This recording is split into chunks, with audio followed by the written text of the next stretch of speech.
Fair relationships always teach you more than the successful one. Because the successful one, due to the fact that they were successful, there may have been certain things that you didn't see, you miss. But with fair relationship, you're going to learn more on how to conduct yourself in your next relationship.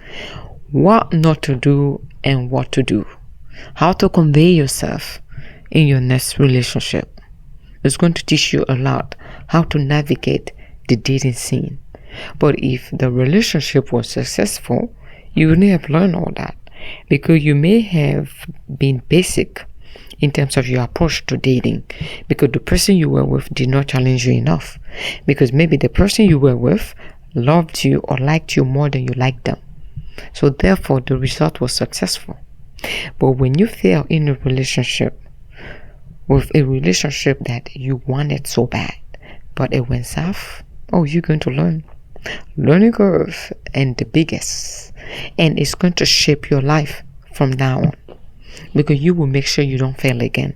Or you will make sure that whatever that mistake was, you don't repeat it. Or you avoid the type of woman that put you through that misery. I know, fair relationship can go both ways. It can either scar you to death, or it can teach you a lesson whereby you become a better person. When a fair relationship scars people to a point of no return, they become someone that they are not, or someone that you would never imagine they will be. I know people that experience a fair relationship. They were very faithful human being, but today, if I tell you their MO, their mode of operation, you won't believe me.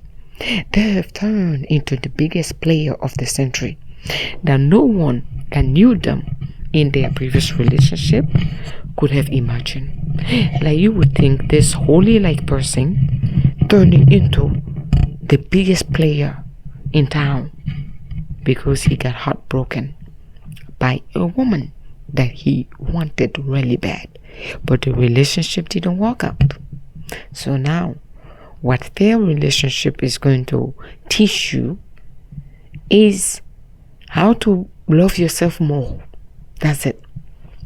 Because oftentimes the mistake may not be from you, but the mistake may be from you too. By the way, it varies. You may be the catalyst to this fair relationship.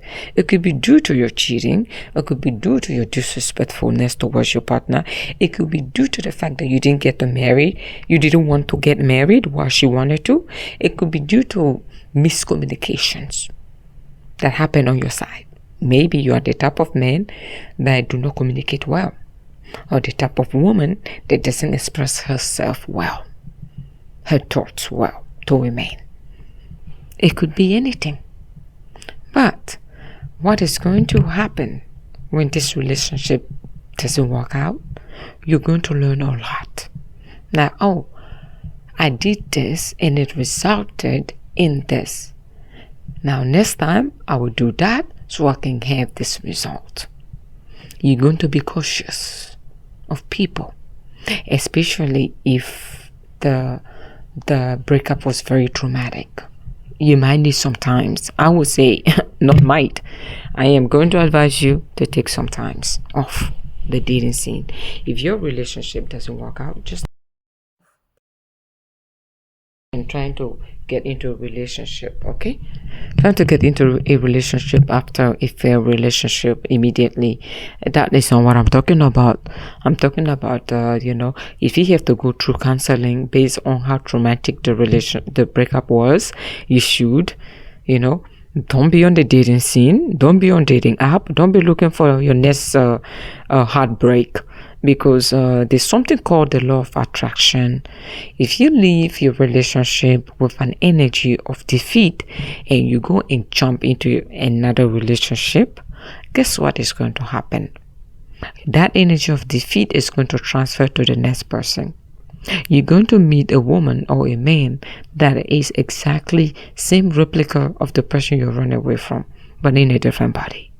Because your energy is communicating, I need someone to break my heart again. You're not over it.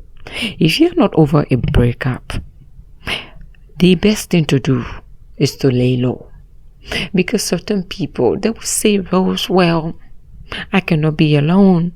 If not, I'm going to be thinking of him or her. I need to be with someone else so they can make me forget about them. In that case, how about you force yourself to be alone because you're about to break someone else's heart, or you may get your heart broken again, over and over again, because for some reason you cannot stay by yourself.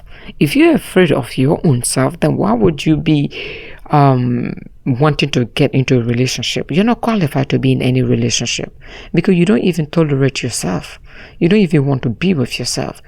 You don't want to be with the person that you are, then you shouldn't be into any other relationship. Honestly speaking, you're trying to run away from yourself so you can give yourself to someone else, and like your trouble and everything that comes with the person that you are to someone else.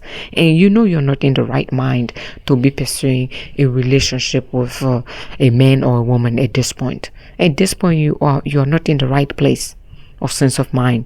Okay? You are not, and please let it go. Don't force it. Okay, I don't encourage things like this. Please, let it go. It's not the end of the world. You shall meet your person when you are in the right place. When you don't have this negative energy to be sharing around. Because the negative energy you have, the spirit of vengeance you have from your failed relationship, you're going to be putting that on someone else. An innocent person who doesn't deserve that. Because people are different. But in your mind, you will say, well, if you're a man, right? Like these women are like this, are like that. If you're a woman, this man are up to no good. Or this man ain't shit. You're going to be saying that. And then it doesn't mean the man you met is not a good man. No. It means that you are just not in the right place to be dating anyone. Because you're about to break someone's heart. And they are the innocent victim of your heartbreak. I know a lot of people that have turned into very bad players. Very bad. Because there's something missing in their spirit. When relationship goes south, it can take something out of you that it will never, that can never be replaced. Certain people, I'm telling you, they're scarred for a lifetime. They're scarred for a lifetime. They will never get back to the person they were in a relationship. Something has been taken, and that is gone. Move on. It's not the end of the world, okay? There's nothing impossible under the sun. You're not the first person that got heartbroken, and you won't be the last. You're not the first, and you won't be the last. People get heartbroken left and right. Okay? If it has a name, heartbreak, meaning it exists, and you happen to be a victim of it, move on. Alright? It's not the end of the world.